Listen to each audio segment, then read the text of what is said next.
peuple haïtien, dans respect à accord 3 avril, c'est route sécurité, référendum, élection, gouvernance efficace et relance économique, moins prend. Moins pas changer route, moins pas garder derrière. Vine poté collé pour nous carrer ici ensemble. M'a profité demander nous ba Haïti, puis bon bagaille nous bien en dedans parce que c'est ça l'immérité. On parle sécurité. Héritage insécurité a lou en pile. Mais je dis, il y a une stratégie, il y a une volonté, il y a un moyen qui mobiliser. Pour mettre un bout à marine insécurité. Nous engager sans souffle pour permettre la police, l'armée, MMS, la justice, mettre gang yo dans vraie place. Nous dans la guerre contre gang. La guerre ça, demande un pile moyen. Peut-être ça, nous travaillons sur le budget rectificatif là. Budget si là, refléter réalité l'État, qui c'est avant tout, tout peuple là, sécurité. Je dis, sécurité, c'est condition réussite, perdition. Pas de redressement économique sans sécurité. Pas de référendum sans sécurité. Pas d'élection sans sécurité. C'est sécurité qui vous permettre de nous circuler libre, les nous pipito, côté nous pipito.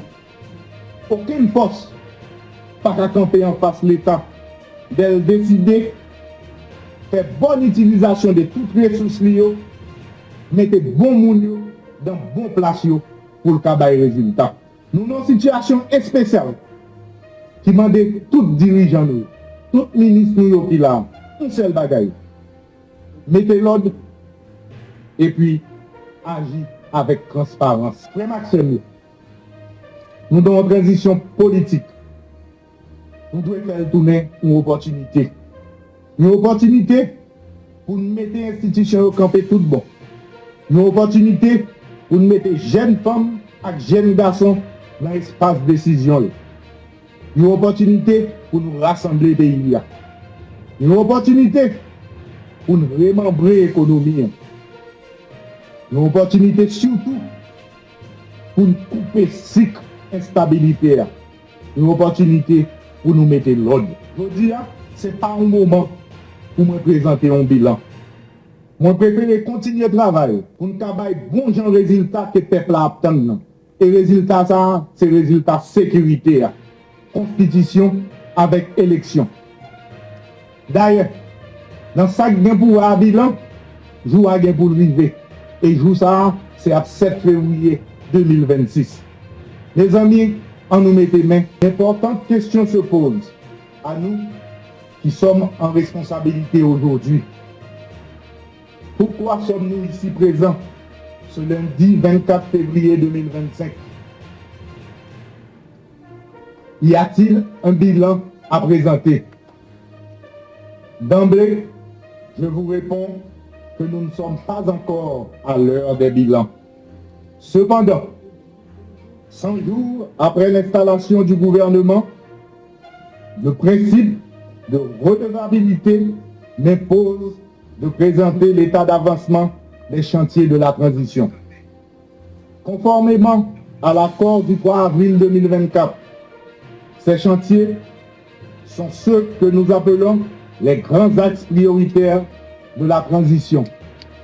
La sécurité et la question humanitaire, le référendum constitutionnel, les élections, le redressement économique, la justice et l'état de droit.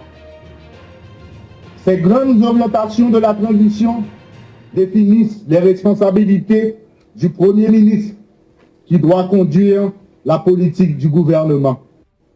Ainsi, il m'incombe de créer les conditions nécessaires au renouvellement du personnel politique à travers les élections.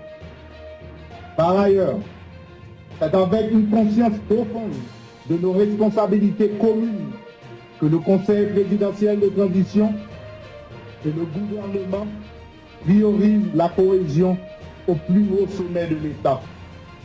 Ce, à travers l'adoption le 8 décembre 2024 du cadre de renforcement de la cohésion institutionnelle pour une transition réussie.